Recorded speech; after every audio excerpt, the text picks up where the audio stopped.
Alamin wassalatu wassalamu ala asrafil anbiya'i wal mursalin sayyidina wa habibina wa qurratu ayunina Muhammadin sallallahu ala alihi wa sahbihi wa sallam ajma'in, amma ba'du. Hadratil muhtaram wa mukarram ayuhal habaib, wabil khusus abuya kita Al-Habib Mustafa Al-Hamid dan Al-Habib Zaki Al-Idrus, mudah-mudahan mereka dipanjangkan umurnya, ditambahkan rezekinya, dan ditambahkan istrinya, mudah-mudahan diluaskan rezeki. Amin. Amin. Amin terus. Allahumma ya Ghani ya Hamid. Dan mudah-mudahan disehatkan badan beliau, dan mudah-mudahan yang hadir di sini juga dicepatkan kawin, dan dicepatkan dapat rezeki, diluaskan rezeki, dimudahkan urusan-urusannya. Amin amin ya rabbal alamin. Dan alhamdulillah kita bisa berkumpul lagi di malam yang barokah ini, yang mana kita di malam ini yang pertama untuk menuntut ilmu, dan yang kedua tidak lain hanya juga untuk menjalin silaturahim. Yang mana silaturahim itu hukumnya wajib bagi kita. Untuk apa? Untuk memanjangkan umur kita dan meluaskan rezeki kita. Namunnya umur panjang, rezeki banyak, nyaman tuh hidup. Ini umur panjang, rezeki kan banyak, nah sakit tam hidup. Nah, jadi mudah-mudahan yang hadir di sini diluaskan rezekinya. Amin amin ya rabbal alamin. Bismillahirrahmanirrahim. Qala musannif rahimahullah ta'ala bi jami' ulumihi fid darain. Amin radhiyallahu anhu bilangal faslun fil furudil wudu. Pasal pada menerangkan wudu. Wudu itu sittatu asya, ada 6 rukun. Jadi wudu itu adalah suatu yang wajib bagi kita melakukannya jikalau hendak sembahyang. Namun yang kada ada wudu, sembahyang kita kada sah. Sembahyang kita kada sah, kada diterima oleh Allah. Namun yang kada diterima oleh Allah sembahyang kita, maka wajib kita mengqada atau mengulangi itu sembahyang. Makanya wajib kita tahu yang pertama an-niyat. Yang pertama itu adalah niat. Yang mana niat itu letaknya di hati. Lain tadi niat itu nawaitul wudu. Itu kan lafzul niat, itu adalah lafaz niat.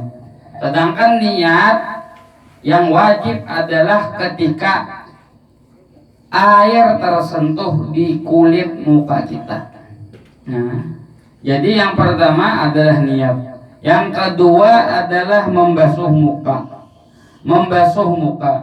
Yang mana membasuh muka itu hinggatnya antara talinga sampai talinga, dan panjangnya antara dahi atau tempat tumbuhnya rambut sampai dagu. Jadi misalnya orang ini bersulah, sulahnya sampai sini, nah sampai atas sini. Apakah wajib mulai atas sini membasuh muka? Kada. Jadi wajibnya di mana? Hingga yang kebiasaan tumbuhnya itu rambut. Ada juga rambutnya tadi sampai ke alis, kayak warik misalnya. Tetap tadi wajib dibasuh tadilah. Dan wajib menyampaikan air ke dalam bulu-bulu yang ada di seperti jenggot, oleh sasingut, jabis, namanya bejabis ya Allah. Wajib menyampaikan jikalau jabis atau jenggot itu tabal. Dobat tabal adalah misalnya diitihi majelis takhatub, kayak kita bepandiran biasanya itu, bila kelihatan kulit yang ada di dalamnya berarti itu tipis. Tapi misalnya tabal kayak orang-orang Arab tuh, akhirnya ada jenggotnya, sama juga. Ada tabalnya Allah, jenggot sedikitnya Allah. Orang Arab tabal misalnya itu, misalnya tadi tuh, apa ngarannya kada tabal, wajib menyampaikan. Tetapi misalnya tabal sunnah mentahlil, yaitu menyela-nyelai. Jadi yang wajib disampaikan itu seperti jabis atau jenggot. Misalnya orang nih babulu di muha nih, di muha babulu. Wajib walaupun tebal tadi. Namunnya tabal kan kita kada wajib kecuali tipis saja disampaikan. Tapi namunnya binian berjenggot misalnya. Binian berjenggot kita baju bes. Tabal pulang lah. Binian tadi maka wajib menyampaikan. Karena itu bukan adat, bukan kebiasaan. Jadi yang wajib menyampaikan jabis atau jenggot yang tipis. Jenggot yang tipis, ulahan kah? Yang pakai minoxidil kah? Yang kada kah? Berjenggot tadi tuh tipis wajib menyampaikan. Tapi namunnya tabel kada wajib menyampaikan. Itu yang kedua. Yang ketiga adalah membasuh kedua tangan sampai siku. Membasuh kedua tangan sampai siku itu hukumnya wajib. Hukumnya wajib. Sampai mana siku tuh? Nih tahu orang tuh. Bukan bersiku berarti kan bertangan ya Allah. Jadi wajib tadi membasuh kedua tangan sampai siku dan membasuh sebagian kepala yaitu rambut. Sebagian rambut. Jadi misalnya apa aja orang ini lungur rambutnya, hilang lalu bersulah singgenalan. Jadi sulahnya ini mulai ujung rambut sampai belakang rambut. Sakulilingan nih sulah bebas. Iya, apa itu? Wajibkahnya masih menyapu rambut tadi? Nah, wajib masih. Menyapu lah, membasuh tuh mengubui.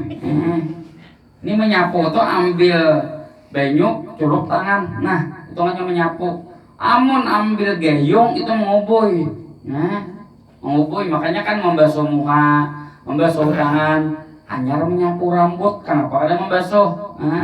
Namanya membasuh berarti mengubui. Mengubui berarti. Ini menyapu aja, walaupun kada bisi rambut tadi tuh. Atau orang ini bisi rambut sampai ke lutut misalnya. Kalau lutut bisi rambut, kata aja aku aja hendak membasuhnya yang di ujung rambutnya aja kawa. Jadi wajib membasuh di area kepala kita. Itu mazhab kita Imam Syafi'i. Dan sunnah membasuh sabarataan karena khurujul khilaf daripada Imam Malik yang mewajibkan membasuh seluruh kepala. Membasuh seluruh kepala. Imam membasuh kepala atau membasuh rambut hanya membasuh kaki sampai buku lali. Buku lali oleh. Bukunya lali, ya kan tahu terus ranjah terus bang. Makanya ini ngarannya buku lali. Nanti ya buku lali kita tuh kandal ya oleh. Bukti lalinya maka si tabelen tadi. Nah sampai sana kita wajib membasuhnya. Dan misalnya bagi si jeriji yang rapat tadi, sunnah ditakhlil atau diselat-selati. Yang kadar apapun juga sunnah. Itu hanya tertib. Jadi wudhu nih bukan hanya wajib bagi kita, tetapi juga sunnah bagi kita. Kalau kau hendak sembahyang wara wudhu tadi, kada hendak mencapai Al-Quran wajib kita berwudhu, atau sunnah berwudhu seperti tadi hendak masuk ke masjid sunnah berwudhu, hendak azan sunnah berwudhu tadi, hendak bergawin di dalam kamar sunnah berwudhu tadi. Ini yang sudah ini aja paham juga bergawin di dalam kamar itu. Nah sunnah hukumnya berwudhu itu. Supaya apa gerak berwudhu nih? Supaya menyigarakan kita. Makanya jar dokter, orangnya dokter juga bang tentunya. Jar dokter tuh cara supaya glowing itu menyampaikan air ke muka paling kurang 1 kali atau 2 kali sehari. Ya, Pak. Alhamdulillah kita 5 kali sehari ya boleh. belum yang tak kantuk terus ya Allah. Anda sembahyang tak kantuk, Anda sembahyang tak kantuk. Wudu terus ya boleh. Nah itu wudu itu menyebabkan muha glowing. Apalagi tadi selalu tidak putus dalam berwudu, seperti Sayyidina Bilal bin Rabah. Suara kaki telapaknya Bilal bin Rabah itu sudah ada di surga. Dia takuni amal apa kan bisa amalan? Karena dia yang istimewa. Jar Sayyidina Bilal, aku hanya mempunyai amalan yaitu tidak lepas daripada wudu. Batal berwudu, batal berwudu. Bahkan jar Al Habib Hasan Asy-Syadzili mengatakan bahwasanya selalu berwudu, bisa batal berwudu itu sebab penarik rezeki. Sebab penarik rezeki. Misalnya kita tadi berusaha tapi lancar sandat banyaki berwudu. Lalu jadi Imam Hasan, Habib Hasan di bawah sana berusaha tadi, berusaha. Imbah itu berusaha ini rugi. Tetap jasihin berusaha karena walaupun di kerugian itu masih ada barakah. Kalau kue bangkrut sekali tadi satu usaha, jangan. Namun satu usaha kenapa dimakan ya oleh. Jadi walaupun tadi ada untungnya tadi di orang tuh tetap makan modal wara, tetap berusaha. Karena apa? Ada keberkahan di dalam usaha itu. Siapa melancarkan usaha tadi? Selalu senantiasa berwudu. Terlebih lagi berwudu di waktu sebelum subuh. Sebelum fajar. Ya ada fajar itu fajar kadzib, ada fajar shadiq. Jadi ada fajar pembohong, ada fajar bujuran tadi. Fajar pembohong, maksudnya fajar kadzib itu dudustaan, jadi mundur kayak keluar cahaya daripada bawah, seakan-akan kayak terbit sudah, padahal belum. Fajar shadiq, ya orang azan tadi Allahu Akbar, Allahu Akbar. Makanya kan sunat azan itu 2 kali. Azan sebelum subuh dan azan subuh. Itu sunat. Namunnya kita mengamalkan kayak itu. Bisa ditawaki orang sih. Bisa azan jam 3. Jam 3 nih azan nih Pak. Bisa tawaki orang kita nih. Padahal tadi tuh supaya apa gerang azan yang pertama itu? Supaya memanggil kita bangun bermunajat kepada Allah, beristighfar kepada Allah, meminta hajat kepada Allah. Ya Allah Ta'ala, siapa yang hendak hajat, maka mintalah di waktu itu. Siapa yang hendak minta ampun, maka mintalah ampun di waktu itu. Ya Allah Ta'ala, itu mau obrol di orang itu gratis. Dan cepat dikabulkan tadi. Tetapi ngalih bangun. Kenapa ngalih bangun? Karena besar juga pahalanya. Dan besar juga tadi apa? Istighfar dan hajat kita pasti dikabulkan. Makanya lapah bangun tadi. Coba ganti tadi tuh.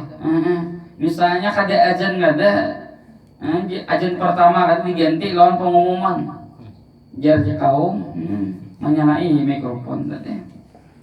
Menyalahi mikrofon itu pengumuman apa pengumumannya? Wahai kaum muslimin dan kaum muslimat. Ya, temadam sudah. Siapa hendak duit saem datang ke masjid. Kira-kira itu seperti tanaman cicing. Yang awal guring tabang bahasa. Yang lawan umanya ayo hamanya ayo satok dulu kita. Batahan dulu kita kalanggaran dulu. Ya oleh. Batahan bau batanang dulu kita kalanggaran pokoknya dulu. Mendengar apa? Saem. Saem bian. Lain saimpir lah, ini sama liar. Lakas bangun tadi kenapa? Nampak kita mendengar hadiahnya Allah. Kenapa Allah Ta'ala bahiyawan tadi kata dia yang bangunnya? Karena makanya di ayat itu kan Al-Baqarah di awal ayat itu walladzina yu'minuna bil ghaibi wa yuqimunas shalah. Mereka orang-orang yang beriman dengan hal-hal yang gaib. Nah, seperti itu tuh. Melihatlah kita istighfarnya Allah Ta'ala. Melihatkah kita Allah Ta'ala membagi-bagikan apa ngarannya hadiah kepada kita? Kadang melihat. Tetapi bagi mereka saja yang mana? Yang beriman bagi hal-hal yang gaib. Wa yuqimunas shalah. Dan mereka yang mendirikan sembahyang. Nah, makanya baudu sebelum subuh itu salah satu sebab awet muda. Bahkan namun yang kawa mandi sebelum subuh itu mengakibatkan apa? Mengakibatkan muha nambah glowing atau nambah kencang. Bahkan jara orang juga dokter juga mau obati stroke apa tadi? Mandi sebelum subuh. Jadi makanya ulama-ulama itu tapi stroke kenapa? Mandi sebelum subuh. Kalau ayah kita mandi sebelum subuh, ulah mandi itu jadi mandi wajib. Namun yang mandi sunnah, ya boleh. Kan sangat tagawin. Tapi ulah mandi wajib, pacaran tak mandi, ya boleh. Cuman bagi yang sudah berisi kawan.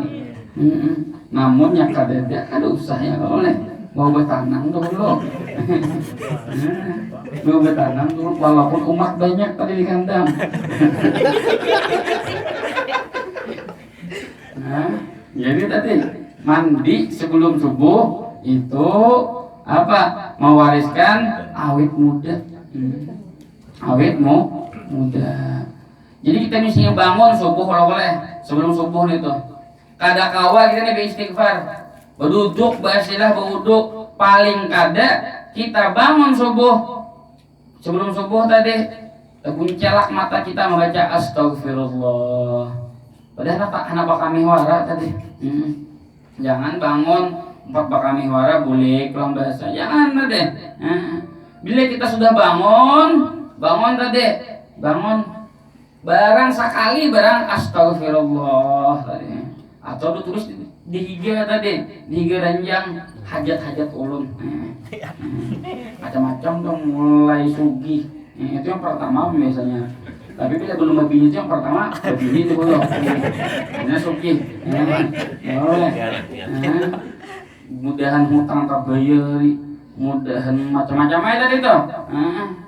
Jadi sebelum subuh itu waktu yang paling cepat dikabulkan doa kita. Pak Buhantiana sebelum difardukannya sholat 5 waktu itu difardukannya kita apa? Sembahyang tengah malam. Di surat Al-Muzammil dikatakan qumul laili ila qalilan. Bangunlah malam walaupun sedikit. Walaupun sedikit kecuali yang ada uzur misalnya perang oleh atau garing atau musafir. Selain itu wajib bangun tengah malam, sembahyang tengah malam. Jadi dahulu itu padahal wajib. Imbah diwajibkannya sholat 5 waktu, baru dihapus itu hukum. Kada wajib lagi kita bangun tengah malam yaitu sembahyang tengah malam. Makanya Nabi SAW man tawadda'a fa ahsana al-wudu'a wa shalla rak'ataini lam yuhaddis nafsahu fihi ma bi syai'in min ad-dunya kharaja min dunubihi kayaumin waladathu ummuhu.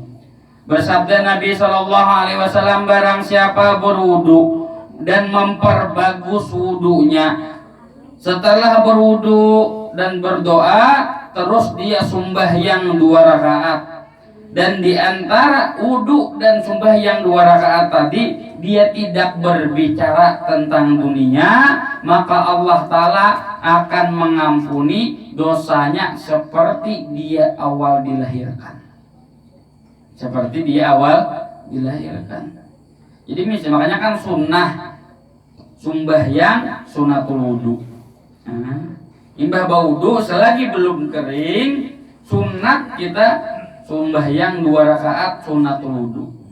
Ya, apa niatnya? Sahaja aku sembahyang sunatul wudu lillahi ta'ala, cukup sudah. Sembahyang Allahu Akbar, salam assalamualaikum warahmatullah, assalamualaikum warahmatullah. Nah, dosa kita diampuni seperti awal lahir kita. Tetapi yang diampuni di sini, yang dimaksud diampuni dosa-dosa kecil. Namunnya dosa besar wajib bagi kita bertaubat. Nah, ibarat pian mah ayak gelepung. Yang guguran yang halus yang kenalnya. Yang halus. Kalau seperti itu juga dosa kita disaring, yang gugur hanya dosa kecil kita. Dosa besar kita masih mencongol. Nah, itu wajib kita taubati.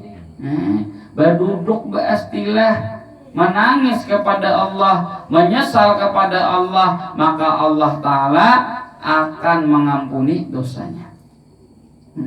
Luar biasa. Ada salah satu dari jemaah kita di desa Oren sana. Bahkan beliau ini mu'alafnya itu tahun 1980 mengirim surat ke ulun, yang mana mengatakan beliau di sana suah ambil. Dahulu tuh kalau bahasa itu merampok bahasanya. Lalu tadi Jersidin aku suah tasumpah. Apakah aku wajib tadi puasa? Kan orang yang bersumpah itu bila tagawi wajib puasa. Dan aku wajibkah bertaubat? Begitu melihat tanggalnya. Tanggal dia melakukan 1977. Sedangkan berislamnya 1980. Berarti inya menggawi rahatan baru Islam. Tetapi inya ini sangat mawah, sangat takutan siapa jarinya kan. Luar biasa. Karena orang hendak bertaubat bujur, luar biasa. Padahal ia manggawi sebelum waktu Islamnya, mengirim surat. Kami berdua bekerja sama untuk membaca suratnya itu. Saking ngalihnya dibaca, saking ngalihnya dibaca lagi. Terus waktu membaca tersentuh kita, artinya ada masih yang ingin bertaubat. Padahal ini menggawi sebelum Islam. Sedangkan orang yang mu'alaf, orang yang masuk Islam itu diampuni seperti dosanya sudah. Saking takutannya ini lawan dosa. Kita ibadah Islam ipak menggawi dosa ya oleh. Bertaubat juga diingat ya Allah. Tadi, Masya Allah tadi. Jadi itu diampuni oleh Allah Subhanahu Wa Taala dosanya. Dan dikatakan lagi oleh Rasulullah SAW, al-wudu'u al-wudu'i nurun ala nurin. Bermula wudu atas wudu itu adalah cahaya atas cahaya. Makanya dia tadi guluwing muha. Walaupun muha hirang lapot tadi burik orang do berjeruatan hibak, cuman kata juga wudu tadi bercahaya orang itu muha. Ini ada juga orang tuh sin bungasan, cuman kata juga wudu kadep muha itu. Ini sudah kada bungas bebas, kada berudu pulang, artinya kada solusi sembayangan. Titir ngaranya, itu kahanak dihendaki binian, nyataan kada nak berparak binian. Nah, jadi kita itulah sunnah untuk berwudu.